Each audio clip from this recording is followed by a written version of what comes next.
Welcome to episode 5 of the Dynasty Dreamerz podcast.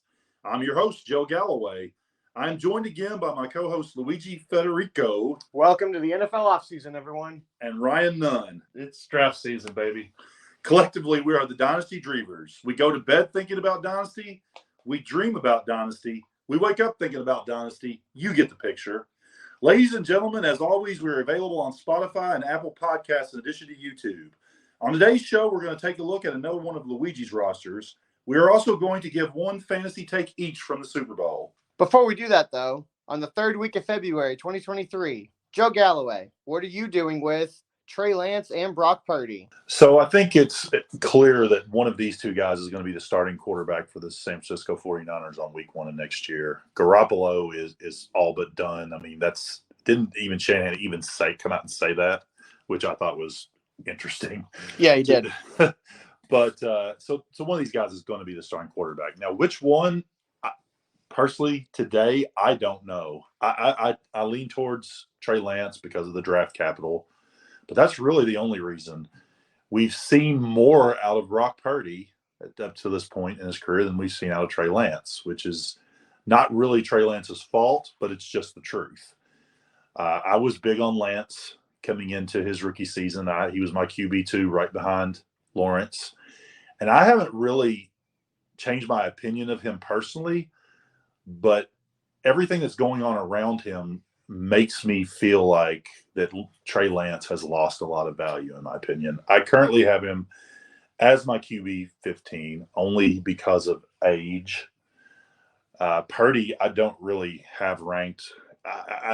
He's very fascinating to me on where I would actually put him. He might sneak into the top 24, maybe, but probably not.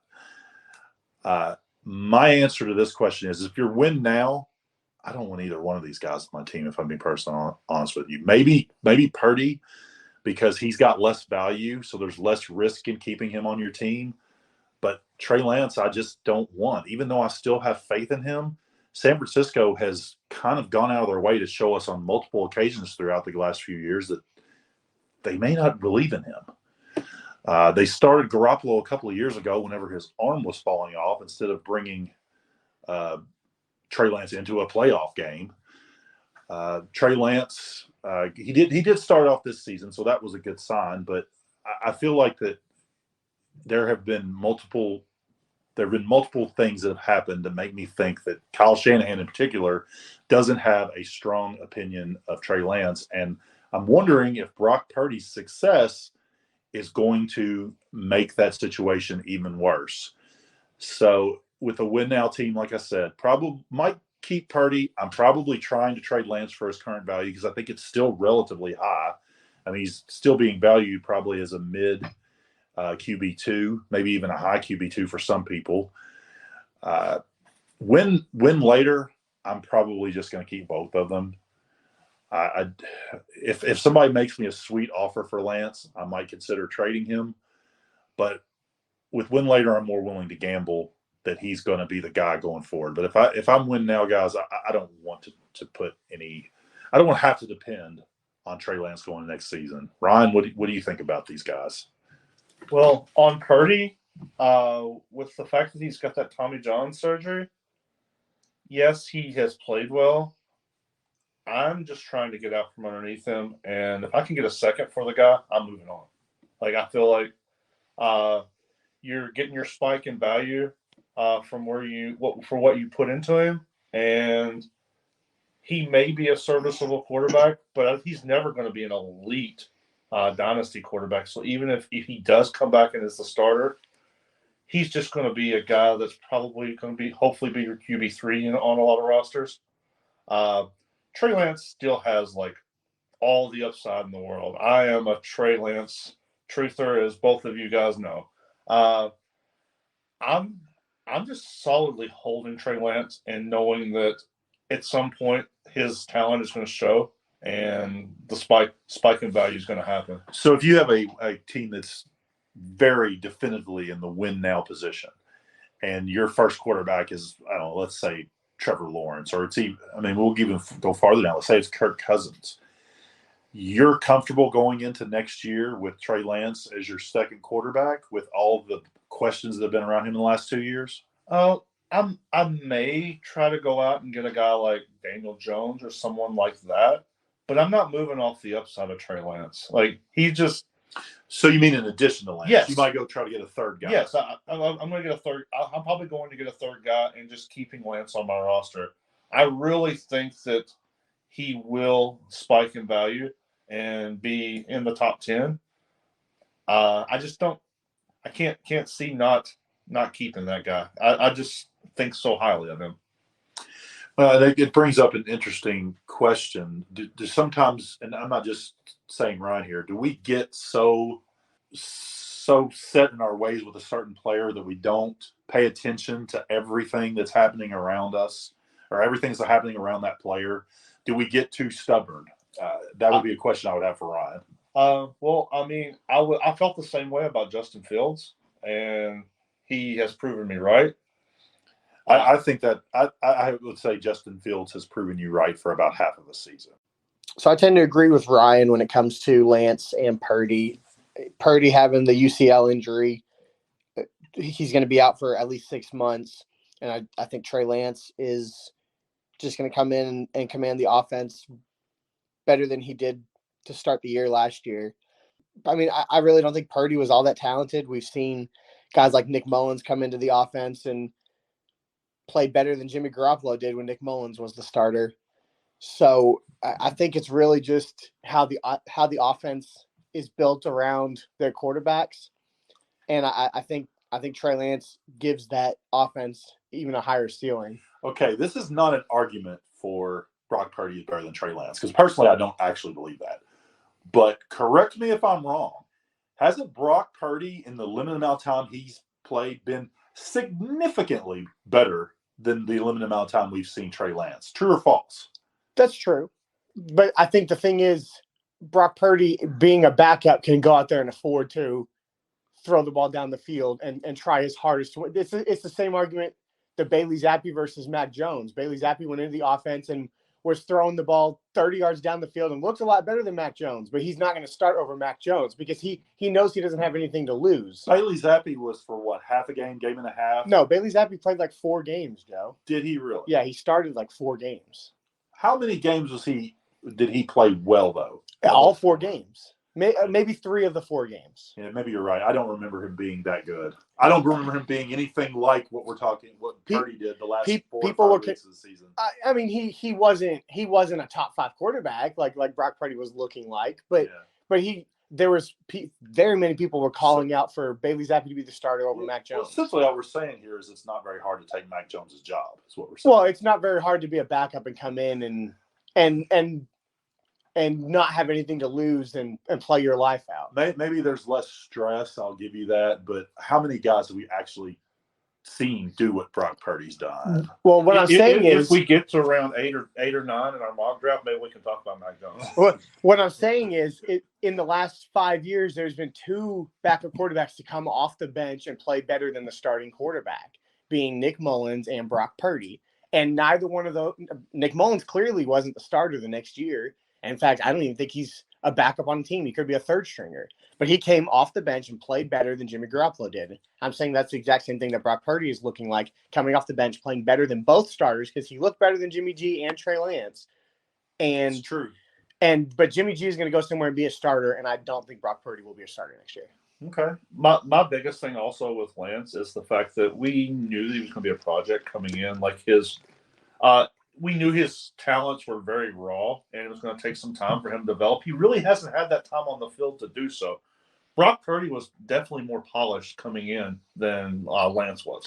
But I think his upside is limited. And that's an argument for – you just made an argument for Purdy as the starter going into week 1 if he's healthy, because that team is ready to win right now. So do we really want to continue to try to develop Trey Lance? What's the likelihood that the San Francisco 49ers – are going to try to move Trey Lance this offseason? I feel like it's fairly high, if I'm being completely honest with you. I'm going to say 15-20%. I don't think it's that high. Really? You don't think it's 15-20%? Well, I don't think it's as high as Joe said, being fairly high. If they could trade him for a first, if they felt comfortable with Purdy's arm, I mean, Tommy John surgery for a quarterback is not something you want to like sneeze at. I mean, that's a big thing. Like it's not like he had great arm strength to begin with. Like he may have a dead arm when he comes back. You just never know. It's possible. That's why I'm looking to try to get rid of him right now. I just cash out and I'll take my losses on the other side if it is. Are you cashing out on Purdy, Luigi? Like you said, if I'm in a win later team, I'm probably keeping both of them because as confident as I am, I think that Lance is going to be the starter. I would rather have both guys on my team, and one of them I think is going to gain value either way. And I'll take it a step further. If I have either one of them on my team, especially if I have Lance, I'm probably going to go and try to get Purdy on the win later team. And if I have Purdy and I can get the right price for Lance, I'm probably doing that as well. I agree. But on a win now team, I like Lance, but I don't want to go into a season having to rely on him to start the year. Right. We can speculate all we want to on this, and I know you guys are strongly in the camp that you think that it's Trey Lance, but we honestly have very little clue who's going to start next year. It could go either way if we're being honest. My thoughts on Lance is even if he's not the starter there, like they're probably going to trade him if that's the case, and he's going to be a starter somewhere else because they're not going to get rid of him without getting some capital. Nobody's going to give up someone to sit on their bench. All right, guys, let's discuss the Super Bowl here briefly. Pretty classic game until that ending, I would say. Two absolute gladiators at the quarterback position going back and forth at each other. Maybe the stats weren't overblown with the two of them, but it just felt like, to me, that those two were always in control of the game.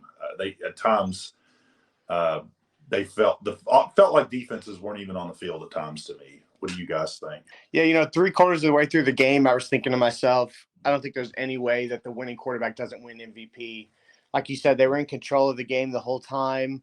Hardly any mistakes. I think in the second half, Mahomes only had one incompletion the entire second half. And I know Jalen Hurts had the fumble, but I don't put all of that on him. The defense rushed 5. They brought a linebacker off the left side, I believe, which strip sacked him. So I think that game was probably one of the best Super Bowls I've ever seen.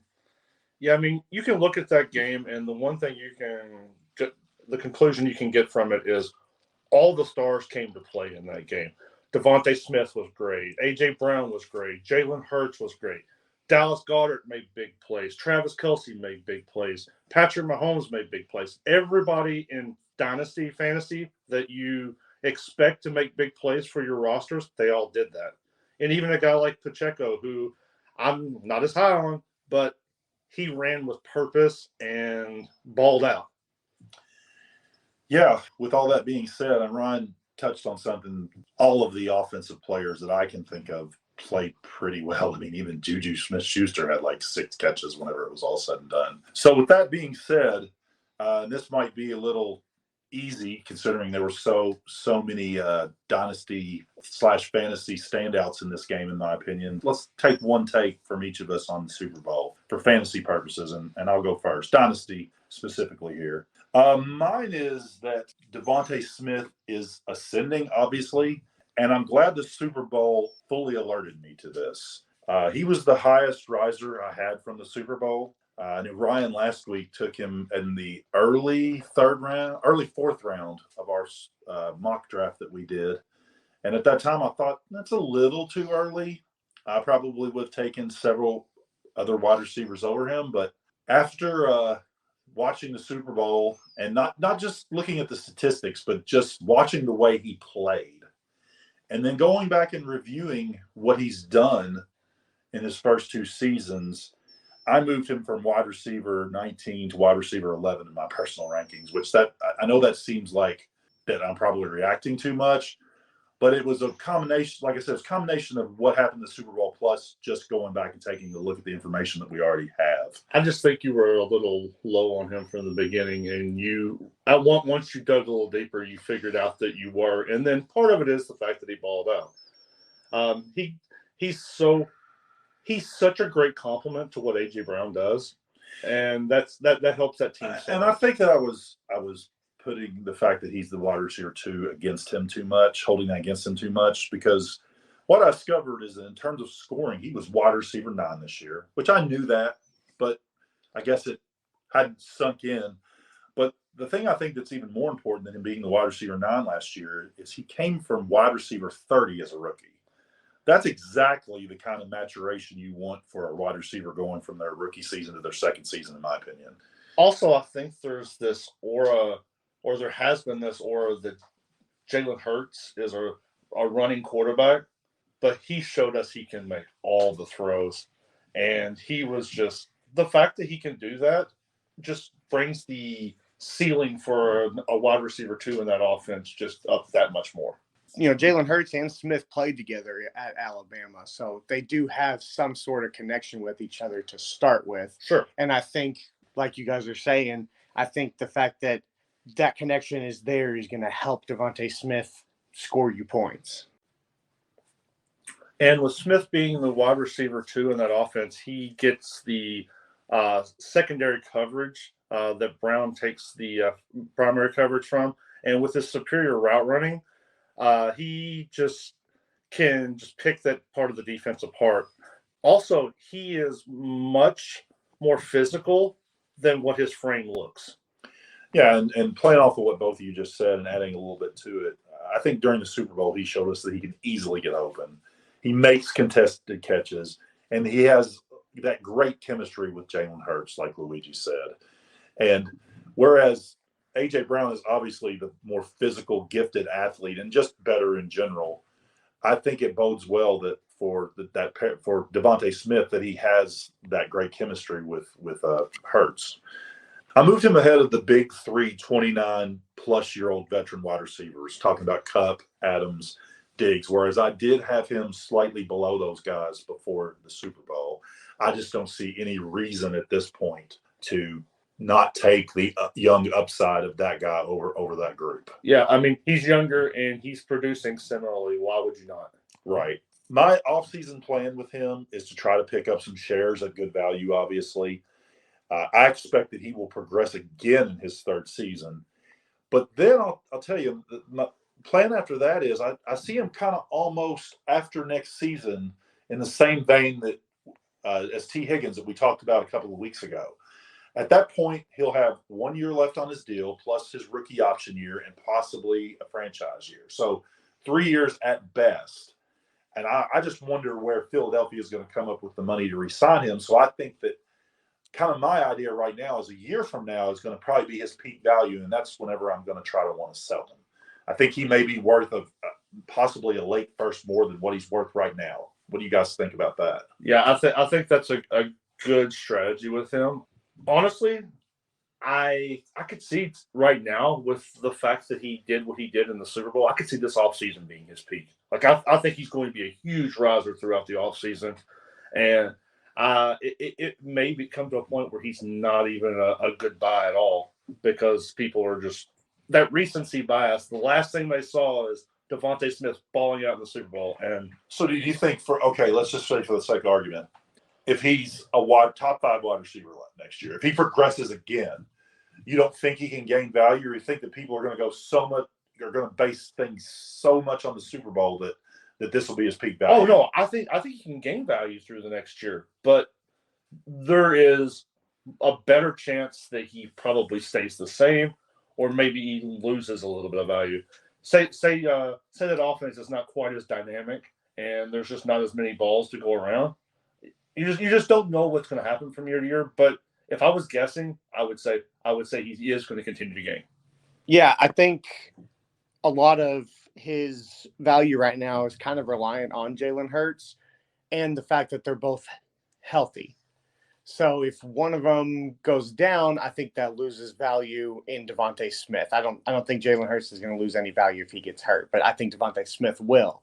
So I kind of agree with Ryan that I think now is his ceiling because, like you just said, you moved him from wide receiver 19 to wide receiver 11. I think a lot of people are going to be moving him up in their rankings, and I think it's going to be even harder for them to move him up more than what he already is right now. Well, I'll just give you a couple examples. I still have these two guys ahead of Devontae Smith. because they were rookies this year, and I didn't expect as much out of them as Devontae Smith, right? But let's say Garrett Wilson and Olave don't have the type of progression that Devontae Smith experienced this year. You have to move Devontae Smith ahead of them, right? Yes. Oh, sure. Absolutely.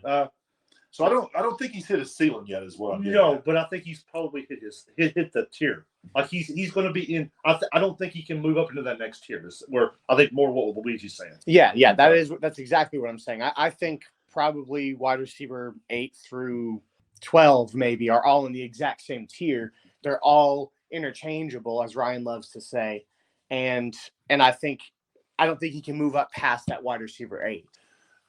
I think he can move past 8, but if you want to say that it's unlikely that he can move into the Jefferson, Chase, Lamb, A.J. Brown tier, then I would agree with that. All right, Luigi, what's your take? So my take is I believe that Kansas City is going to go out and either draft a wide receiver or sign a wide receiver in free agency. And I think that wide receiver, no matter who they are, is going to be valued as a top 3 wide receiver in the rookie class, or maybe even a top 12 wide receiver if it comes out of free agency. Because look at what Patrick Mahomes can do with wide receivers like Juju Smith-Schuster and Marquez Valdez-Scantling. Going into 2023, they have Marcus Valdez-Scantling, Sky Moore, and Kadarius Toney as their 3 wide receivers on their roster. And I just don't think that they go into 2023 with those 3 guys being their only wide receivers.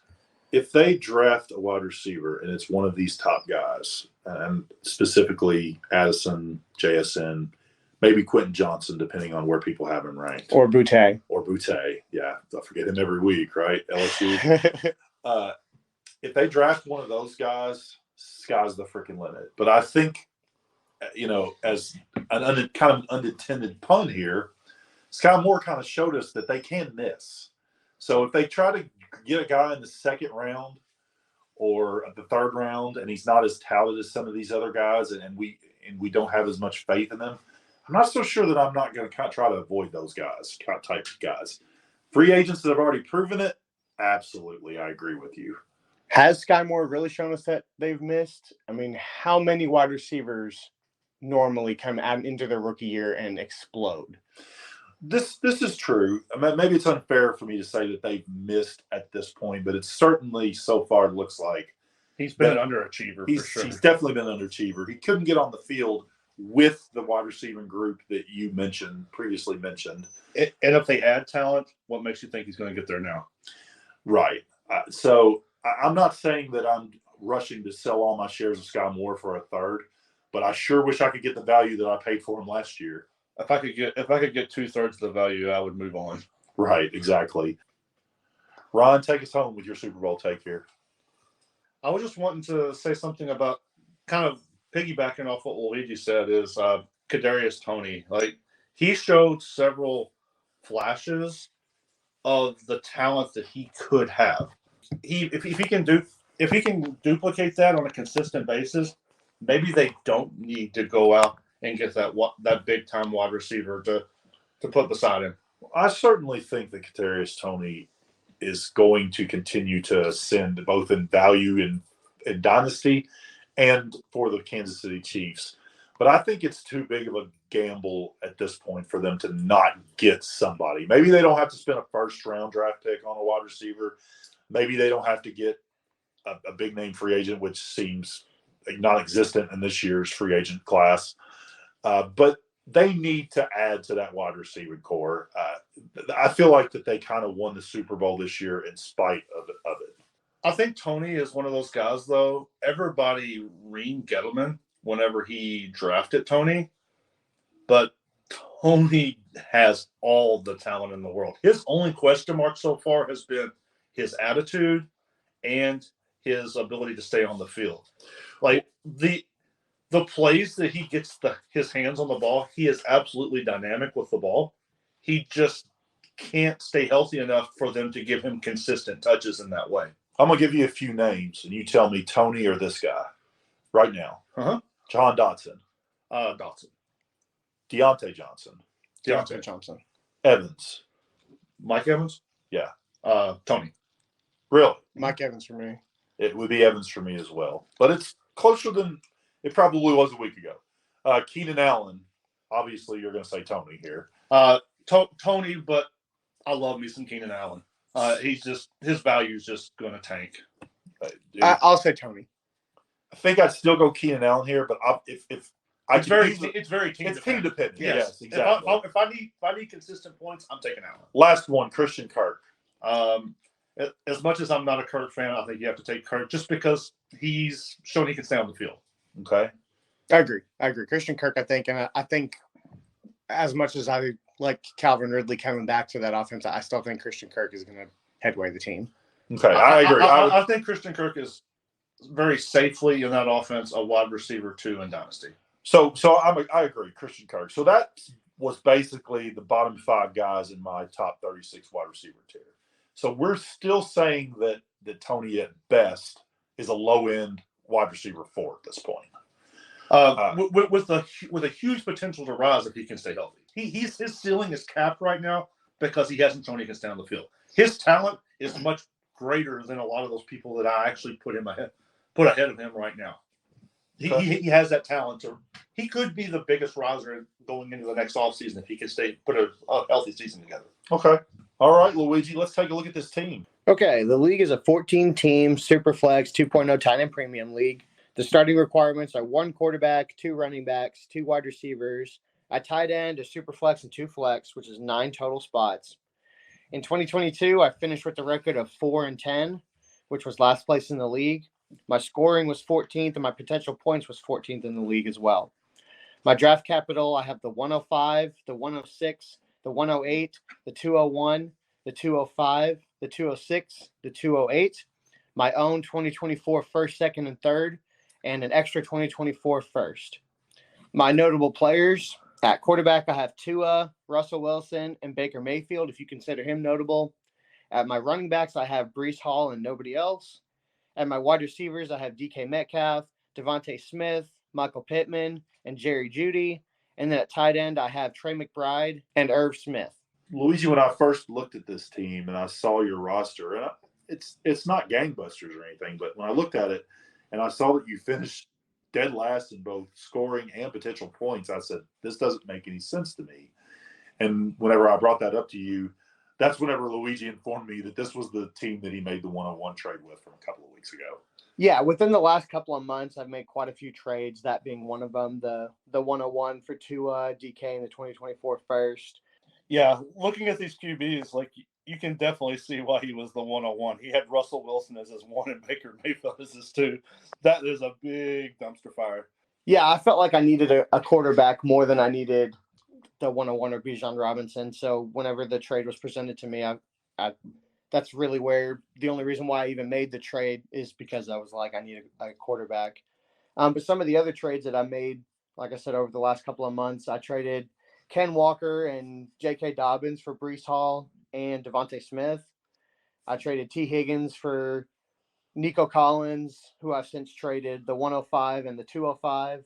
And then I traded Cooper Kupp and Jameson Williams for the 108, the 111, which I've since traded, and Trey McBride.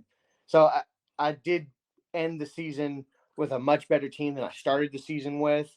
And I really felt like I was going in the right direction. So this team is very much already under construction as we're looking at it right now. Luigi's already made 3 trades, which I don't think I've made 3 total trades on all of my teams up until this point. It feels like most people are just taking a nap on Dynasty right now. This is that lull time of the period where it's really hard to get trades made. But essentially, Luigi's taken in those 3 trades, he's gone from having what I would have considered a clear win later team to off the back of mainly the Bijan trade, in my opinion, but also that second one you said was ridiculous as well. The Devontae Smith and Breece Hall. That was also a very good trade for your team. Who was the guy you traded with Kenneth Walker? It was Ken Walker and J.K. Dobbins for Hall and Devontae Smith.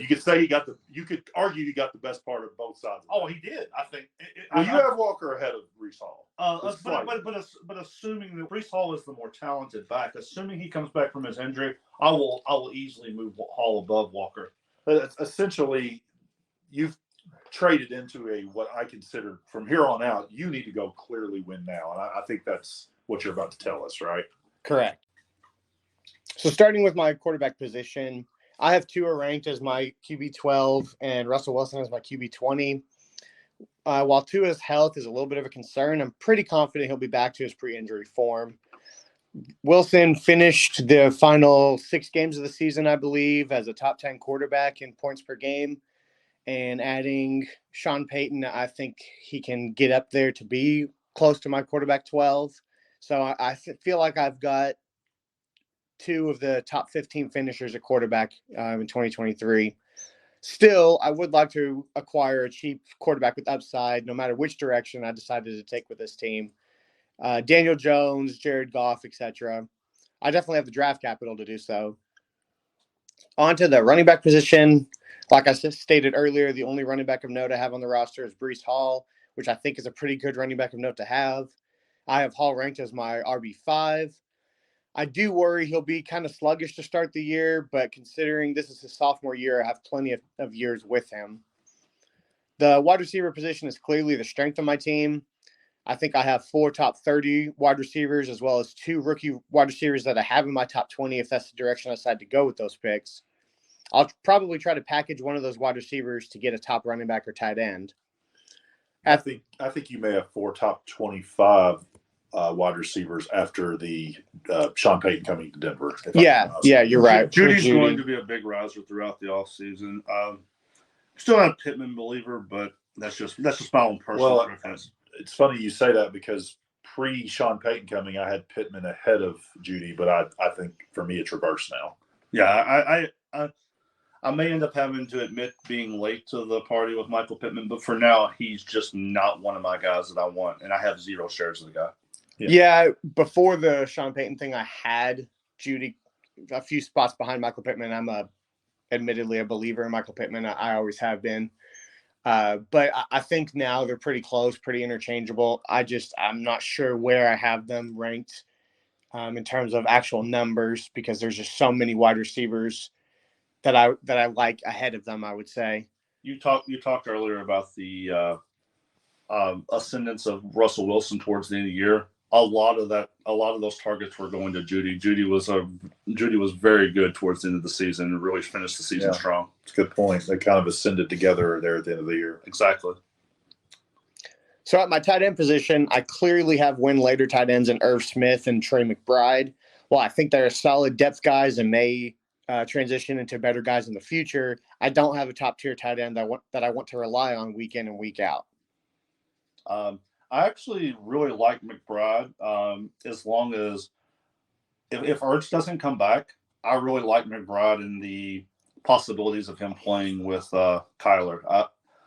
McBride showed flashes in his rookie season of being a very reliable tight end. Well, I don't think he necessarily needs to go out and get a stud, although he may have chosen to do that, and that would be fine. I don't think he has to get a stud with McBride on the team, but the tight end group needs some help next year. You could go out and get a guy like Dalton Schultz or someone like that, and that would solidify your tight end with the upside of having Trey McBride. That sounds great.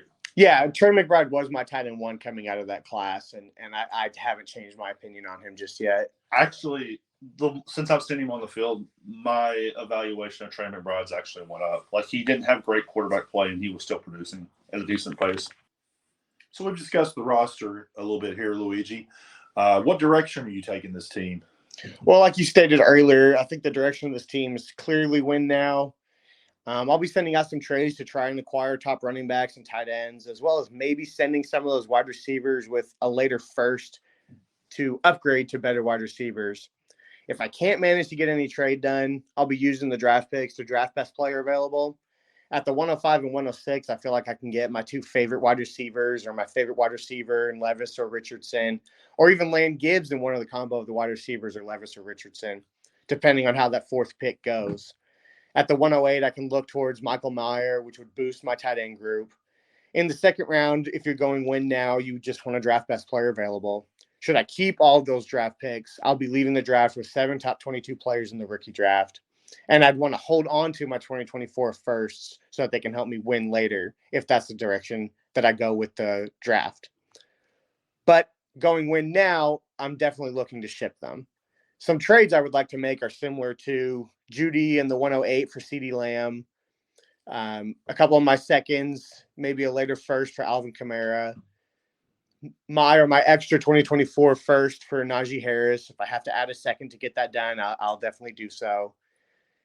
Trade some of the other seconds I have left for a tight end, probably someone like Evan Ingram, and then go out and acquire the cheapest quarterback with upside I can get. Let's say Daniel Jones. So looking at the trades you made there, like I probably will be in the minority on this, but I went the Jeudy 108 side. Jeudy is an ascending asset, and I think with what you compare at the 108, either one of these young wideouts, maybe in a 2.0 tight end premium, you can get a Meyer, which helps fix the tight end position that you're wanting to do. Or you also could end up with a guy like Levis, which gives you the depth at quarterback that you're looking to get. So those are all good points. I like the Mayer point especially, but I'm going to tell you, on 95% of my teams, if somebody's trying to send me CeeDee Lamb for Jeudy in the 108, I'm going to be ecstatic. He's my wide receiver 3. And while, as I just said, I like Jeudy quite a bit more after the Sean Payton news. To me, if you can get a proven young stud like CeeDee Lamb, I'm just going to do it. We think that Jeudy is going to be better next year, but we're pretty sure that CeeDee Lamb is going to be a top 5-ish, top 10-ish wide receiver. I'm also banking on the fact that he's going to build off what he did towards the end of the season. Once he gained chemistry with Russell Wilson, it seemed like he was clearly the alpha in that offense, and was scoring at a low-end wide receiver 1 pace. Yeah. Our philosophies are probably why we're on opposite ends of this.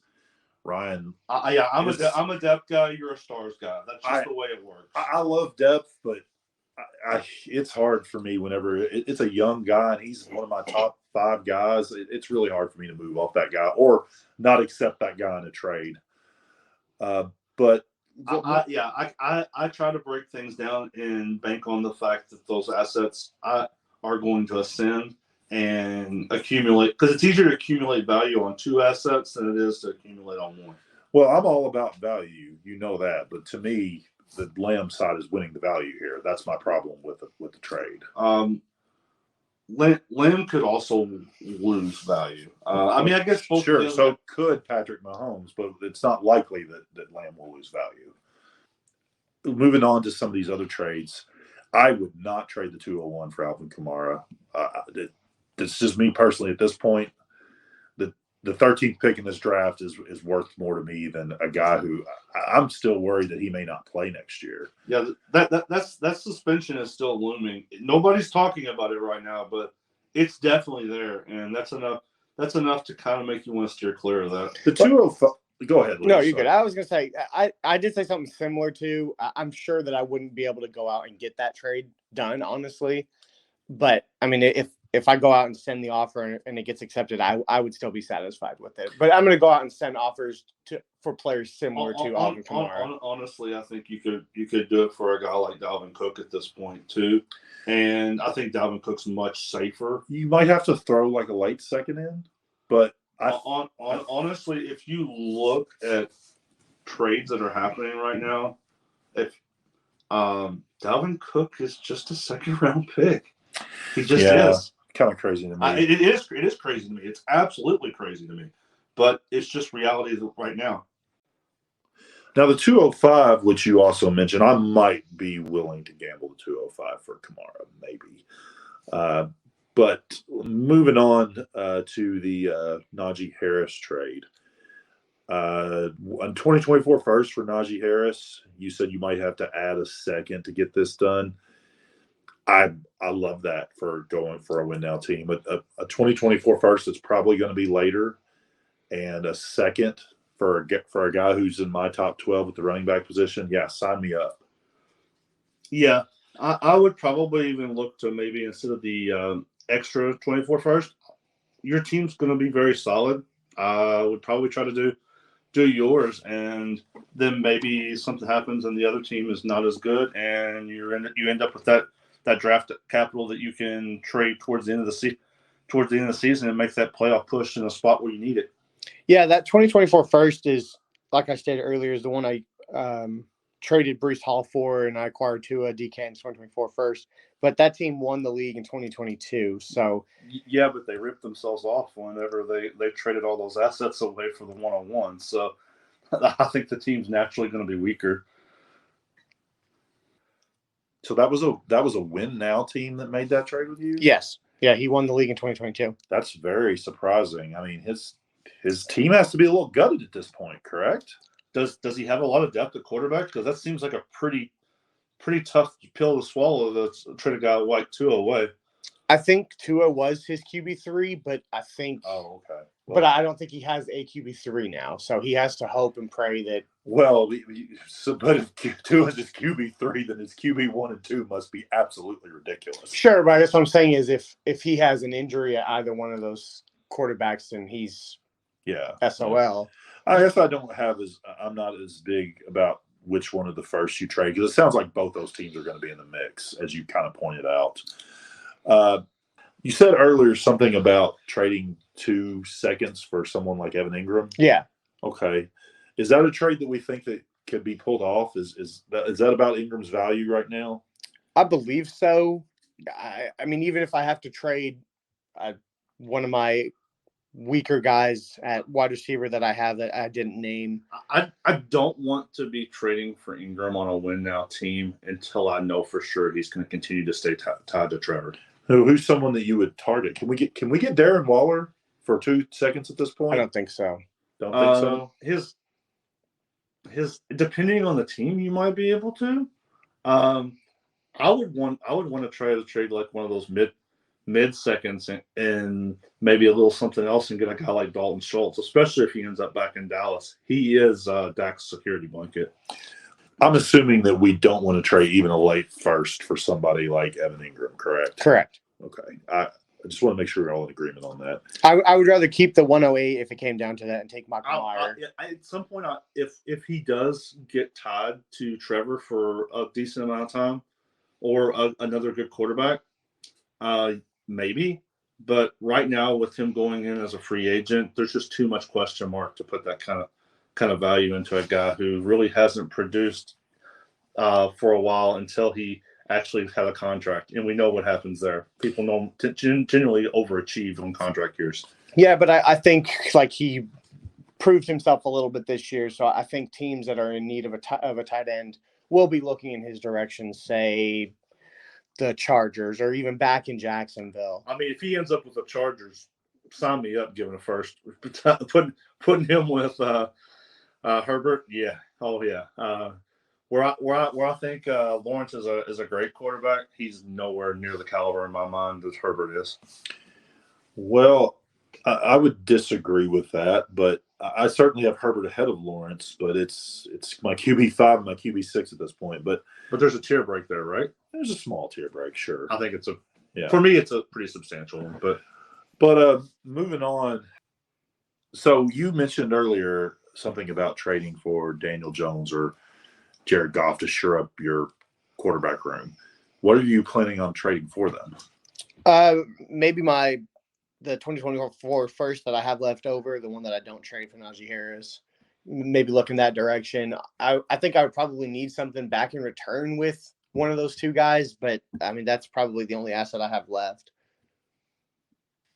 I don't think at this point you can pick Daniel Jones up for a random 24 first.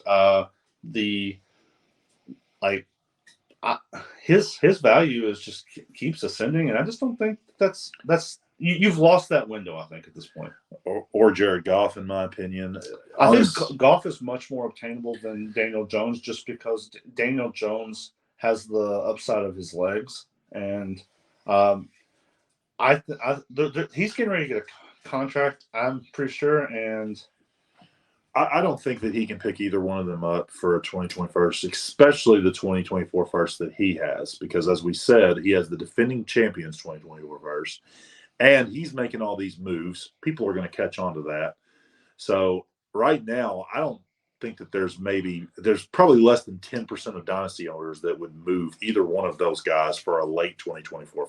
I still think there's a stigma, though, with Jared Goff, where I think the stigma was removed with Daniel Jones. If people are wise, in my opinion, before they even consider trading Jared Goff for a late first in any year, they'll wait and see what Denver does in this draft. You mean Detroit? Detroit, yes, because I don't know who Detroit Lions are, apparently. But if they don't believe in Jared Goff and they think that Detroit is going to move, like you just slam and get him off your roster for a first, and then you know that you're not losing the value. Well, I think that that's a much bigger gamble because I think most of us believe at this point that they're going to stick with Jared Goff. So what quarterback do you think I could acquire for 2024 first? Probably not one that you're going to actually want to do that trade for. I think there's kind of maybe a guy like the guy from Seattle, Geno Smith, but I wouldn't do that. Yeah, I definitely wouldn't do that right now because I think they have a high chance of drafting a quarterback. Maybe Aaron Rodgers, but again, I wouldn't do that.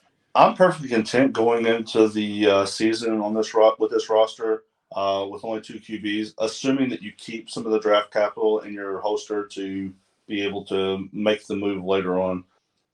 I don't want to overpay in the offseason for a quarterback. Normally, I would be okay with that. I generally like having 3 quarterbacks going in on a win-now team to the season. But I have made exceptions to that rule whenever I had 2 really strong quarterbacks without question marks. But I feel like even though Tua, when he's on the field, is probably low-end QB1, high-end QB2, you can't ignore the question marks that we've stated many times on this show. So there's something there with that. Also, Russell Wilson, even though he played well for the last 6-ish games of the season, 3/4 of the season, this guy was absolute trash. So he's got to show me a little bit with Sean Payton at the beginning of next season before I could really feel like I can trust him to be my QB2 with no security blanket sitting there at QB3. Yeah, and I agree. And that's, like I stated earlier, I think Russell Wilson can project himself up to be in a top 12, top 15 finisher at quarterback. But he would need to prove a lot more. He would need to finish the season, or he'd need to go into the season the way he finished the season. And I think Sean Payton can help with that as well. Sean Payton is able to get the most out of his guys. So, Luigi, we've discussed your trades now. Why don't you go ahead and recap this team for us, and then Ryan and I will talk about what we did with the team. So if I am able to make those trades, that puts my team at Tua, Russell Wilson, Breece Hall, Najee Harris, CeeDee Lamb, DK Metcalf, Evan Ingram, Devontae Smith, Alvin Kamara, and my bench will include Michael Pittman, Daniel Jones, whoever I use the 105 on or trade it for, and then Trey McBride. My depth is a little weak, but my starting lineup I think is solid enough that I can compete with it. Yeah, to where I'm not a big Pittman guy, having Pittman on your bench is a pretty nice pretty nice wild card to have. Like, he does have the potential to be a wide receiver 1. I'm just not a believer.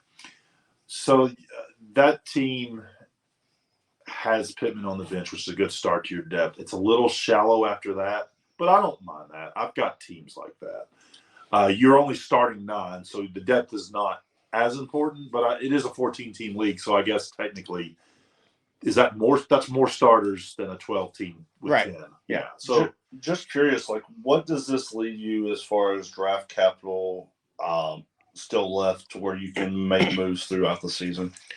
I've got the 105, and I've got the 206 and the 208 if I don't trade those 2 seconds. And your 24 first, correct?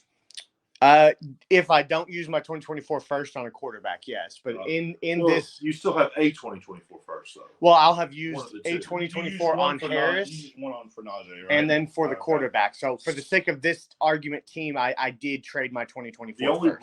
real relevant pick you would have left would be the 105. Yes. And that could honestly be a great trade piece once we get landing spots. You could probably flip that into a very nice veteran to help you this team win right now. I agree. Or if Gibbs gets there, that would be huge. ideal. Yes, it really would It be. honestly might be one of those things where you just keep the 105 and trade it on the clock. And that's why for the sake of argument, I had no trade out there for the 105 because I feel like that pick can only gain more value as the combine comes along and the NFL draft comes along. If I'm trading draft picks on any team right now, even if I'm going win later, if I'm trading draft picks, I better be getting more than what that pick is worth. Otherwise, I'm just going to wait till I'm on the clock and then trade it or just make the pick. There's no reason in February to trade draft picks at even value, in my opinion. So let me start by saying, now that we're moving on to Ron and I's approach to this, and I definitely thought that this team should have transitioned to win now. I would have done a couple of things differently than Luigi did, but the overall product would have been pretty similar once I got done. But for the sake of making this conversation interesting, I'm going to take this team in a win later direction. Ryan is also going in a win later direction, but we did things a little bit differently. So I'll start off, Ryan, and you just kind of chime in when you agree/disagree with anything. Okay? Sounds good. First and foremost, I'm going to gamble on Tua continuing to play. I think that this is the right decision for a win later team. I also think that in a lot of situations, it's right for win now teams, but definitely I can afford to not have Tua on the field next year if I'm win later. Whether or not you believe in Tua as a player, you can't question the fact that he has an elite pair of wideouts to throw to. So his floor is extremely safe. Yeah, and if you trade Tua off this team, you have nothing at quarterback, in my opinion, for a win later team. The first move I would make with this team is I would try to, and I'm sure everyone can predict this, trade Bryce Hall. I have 3 trades that I kind of looked at as possibilities. Hall for the 104 and an early second. Hawkinson and an early second for Bryce Hall. I know last week that Ron and I both said that we would take Hawkinson in a vacuum over Bryce Hall, but if we're being completely honest, the Dynasty community in general values Hall much more than they do Hawkinson. So I think I could get him. We're much higher on Hawkinson in the market. Yeah, so I think I could get an early second on top of it. I think that's reasonable. I'm probably not moving Hall off of this roster because I'm looking at this as more of I think this team's going to win later, but with as much draft capital and youth as on this team, I think you can look at the fact and think, well, if I hit on a few of these picks and a few of these picks at running back, there's a possibility this team can just sneak into the playoffs. And with all the youth, you never know. You never know what can happen once you get into the playoffs. Well, I am fine if I cannot move Bryce Hall. I'm not going to give him away, but if I can make one of these trades, I would prefer to not have a running back on my team. If I can trade Hall for Hawkinson, even if it's with very little added, yeah. With me being over the moon about Hawkinson, I'm just ready to do it. Hall and any running back is replaceable, but I was kind of going with more of an approach of trying to see what happens because you look at this wide receiver core. This wide receiver core is extremely, extremely solid, and it has upside. So you could potentially overachieve your way into the playoffs, especially with all the draft capital that's on this roster. Well, my third Bryce Hall trade, I'll mention this briefly, was Garrett Wilson in a mid-second for Bryce Hall. Oh, give me Garrett Wilson straight up for Bryce Hall. Sure, but I don't think that you would have to do that. I think that the overall consensus is that Hall is worth probably a second more than Garrett Wilson. If you're going to make that trade, I think you need to make that trade right now because Garrett Wilson's going to continue to grow. Sure. Well, for the sake of this argument, this exercise, I'm going with the Hawkinson and early second trade. Sure, that seems reasonable. The next thing that I would do with this team is I would try to trade Russell Wilson. I also came up with 3 possible trades there. I would try to trade Russell Wilson for the 109, 110, or 111, something in that range. The second trade would be Russell Wilson for a 2024 first. The third trade would be Russell Wilson for Kenny Pickett. And I might be willing to add the 208 to Russell Wilson just to move into the younger asset of Kenny Pickett. With my approach, I'm probably going to hold on to Russell Wilson, which I think is probably a good thing because I think even if I decide to break it down later on, his value I think is going to continue to ascend as it gets closer. Like you start getting those training camp tweets of him running plays and Sean Payton bragging about how good Russell Wilson is. I think you're going to have a buy or sell high window if you want to do so. Okay, sure, but you're eventually trading him before the season starts. So that's depending. I'm not saying I'm going to trade him right now, but if I can get any of these deals done, I think that those are all smash accepts on a win later team for Russell Wilson. I think close to the season you'll probably be able to get more than a 24 first, unless you think that the 24 first is going to be a mid or better. I think you might be dreaming a little bit. I don't see anyone trading more than 2024 first for Russell Wilson until he gets on the field and proves it. That's just my opinion. Maybe I'm wrong, but show me the trade. Just like Luigi did with the Bijan trade. Show me the trade. I probably would pull the trigger on Russell Wilson at that point, but people hold on to names for a really long time in Dynasty, and they tend not to move away. They gain those crushes on guys and just won't let them go.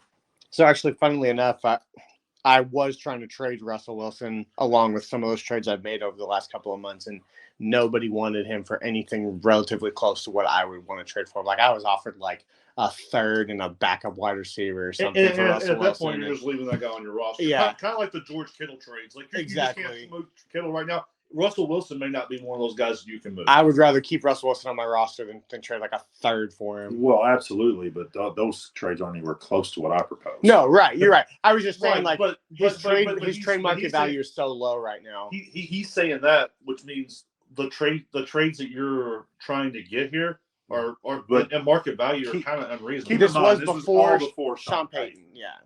His value may have changed, and I think that there are teams out there, maybe not in every league, but there are teams out there who would give a 2024 first for Russell Wilson. I think it's very team dependent, and they have to be win now, and then they have to believe in Sean Payton. Yeah. Well, let's move on a little bit, but for the sake of this argument, I said that I was going to get a 2024 first one, a random 24 first. So the fourth thing I would do on this team, and I actually feel kind of strongly about this, unless I just get some pretty good offers for these guys, I'm keeping Metcalf and Smith. This is my current wide receiver 10 and 11. Smith is very young, and Metcalf is still young enough to where he's going to be okay 2 to 3 years down the road if it takes you that long to get into a win now approach.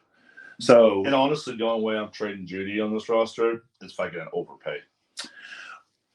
I'm not going to say an overpay, and I'm getting ready to touch on that, but I'm not going to give him away, in my opinion. I'm like I said, though, I generally am much higher on Jeudy than the market. So that brings me to the fifth thing that I'm going to try to do, which is I'm going to try to trade Pittman and Jeudy for both of them I value similarly. I'm going to try to get a mid-2023 second and a 2024 first for each of them. If I can't get that, then I probably will hold on to them, like Ryan said. But I'm definitely going to try to make those trades right now. Even though I do believe that Jeudy is ascending, with a win later approach, I'm happy to turn him into 2 draft picks. Oh, I would be happy to do so as well.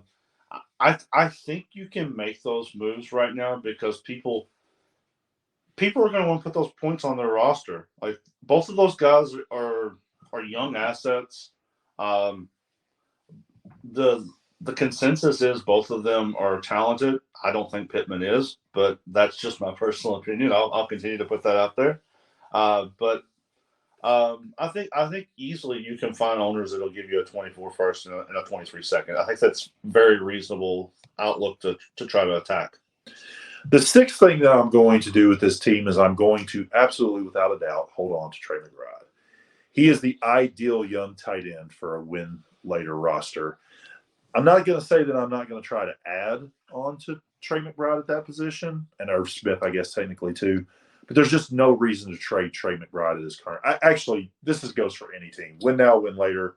Trey McBride, in my opinion, is going to outproduce his current value. So he just stays.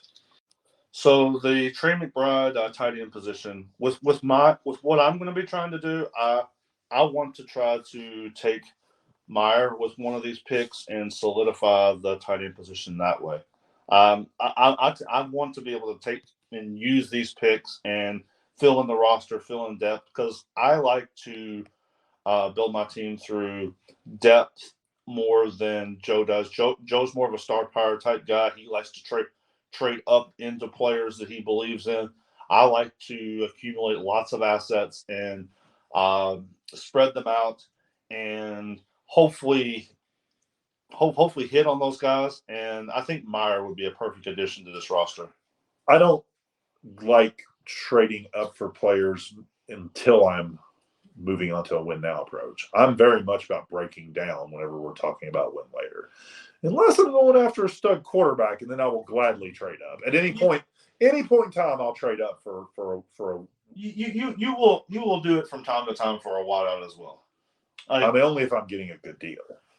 Well, only if I'm getting like a Jefferson at below market cost, which doesn't happen. Like I know you talked earlier about the CD Lamb for Jeudy in the 108. Like you think that's clearly a bit good. Well, yeah, because I just think that's great value for CD Lamb. See, I'm on the other side of that. Like where you tend to lean towards building up, I tend to lean towards building down. My final thought on this team before I recap it is that I'm just going to take the best player available with all my 2023 firsts and seconds. Obviously, I'm going to avoid running back in most cases and slightly prioritize the QB position because even though Tua is a low-end QB1, high-end QB2, there are some question marks, and this quarterback room needs help, especially after the Russell Wilson trade. So I'm going to move into my recap real quick. We don't really need to recap Ryan's team because it's basically staying the same. Yeah, I'm just taking best available player and kind of standing put and seeing where this roster goes. Maybe if they continue to if they compete and you're 6 or 7 weeks in and you look like you can make a playoff push at that point, then maybe you look at trading the 24 first and making a few moves to try to push the team over the top, get in the playoffs. Because if you get in the playoffs, you never know what's going to happen. I've had some really not so great teams win trophies. I guess that's where my disagreement comes with Ryan on this because I don't really think this is a win later question mark team. I think it, like I said earlier, it should have win now. This is just a devil's advocate approach, but I will admit, as I'm about to give you my finished product, that when I saw this, I second guessed my original analysis. I think this team can be it's very flexible, but with having this much draft capital, like being win now is very reasonable. And being win later is very reasonable. And I just kind of took the middle point on this. I don't have a strong feeling one way or the other where I want to go with this roster. So I'm just going to kind of take the wait and see approach. All right. So I'm going to read this off here real quick. At quarterback, I have Tua. At wide receiver, I have DK Metcalf and Devontae Smith. At tight end, TJ Hawkinson, Trey McBride, and Irv Smith.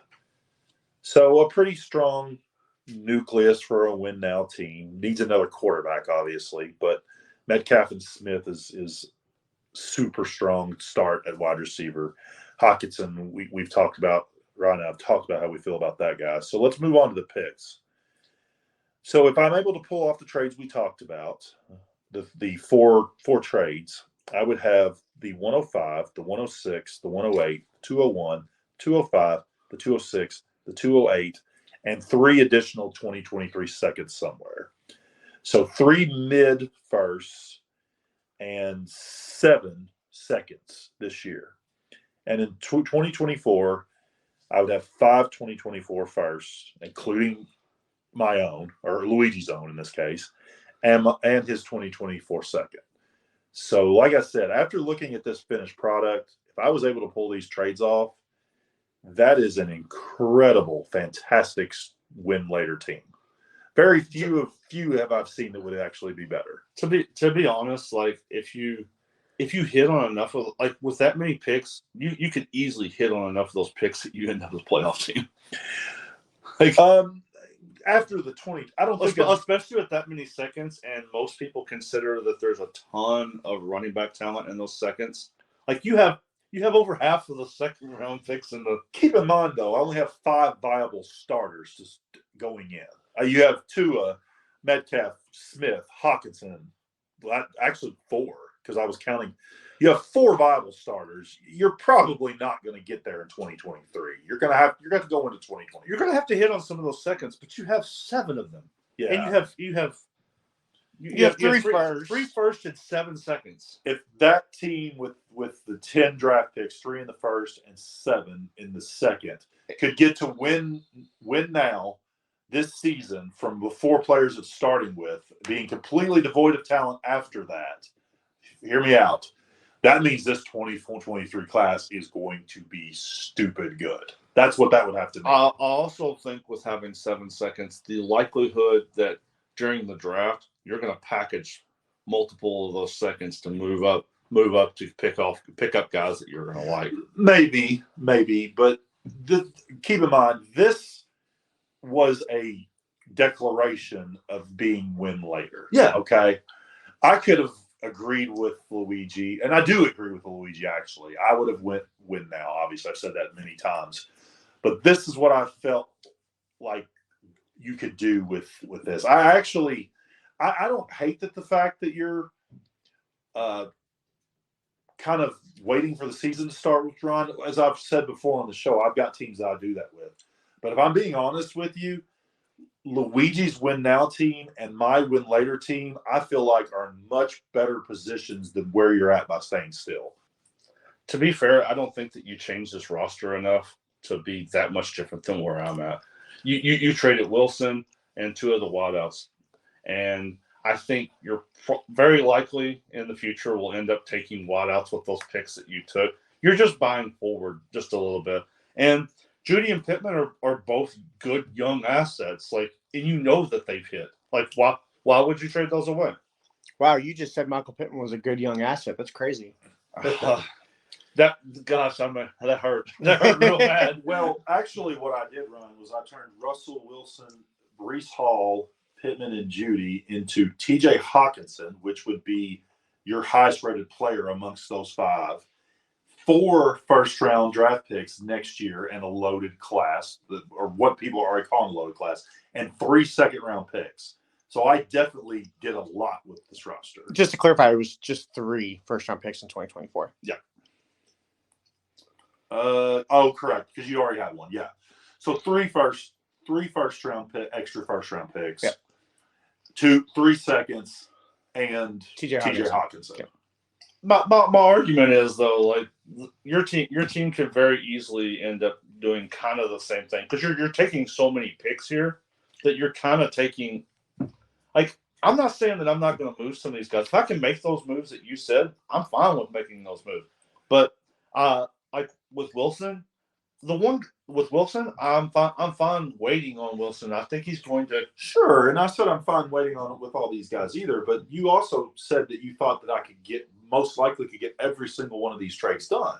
So you're kind of arguing the point that I'm making, that why not go ahead and make these trades? I think you can get the trades, but I don't think it's that much different than. Well, tell me honestly, if I can get all 4 of these trades done, okay, which you said that I could earlier, do you like where your finished product is at or where my finished product is at? Well, I like keeping Hall. I'm a huge Hall fan. And I think with this much capital behind him, I think you can easily put him as an RB1. and compete this year. This is an interesting take out of you because you're always a trade running backs for a win later, just like I am. It's very interesting take. I like Breece Hall a lot, and the only guy that I would really like, there's like two guys on this roster that I would be fine trading away. One of them's Pittman, just because I don't believe in the guy. It's not because of his value, but I just don't believe in him. And also, he doesn't have a quarterback, and you want to think that they're going to fix it in the draft or in the offseason, but they tried 2 off seasons to fix the quarterback position, and they failed miserably. And then Russell Wilson, but I think it's kind of more of a wait and see approach with him. Okay. Well, that's all I have. Luigi, Ryan, anything to add here, or are we ready to wrap this up? No, you've all touched on pretty much everything I would do as well if I was going with a win later approach. Okay. That will do it for the 5th episode of the Dynasty Dreamerz podcast. Thank you for joining us. Please leave any comments below. We would love to hear from you guys. We hope you join us next week. For my co-hosts, Luigi Federico and Ryan Nunn, this has been Joe Galloway signing off.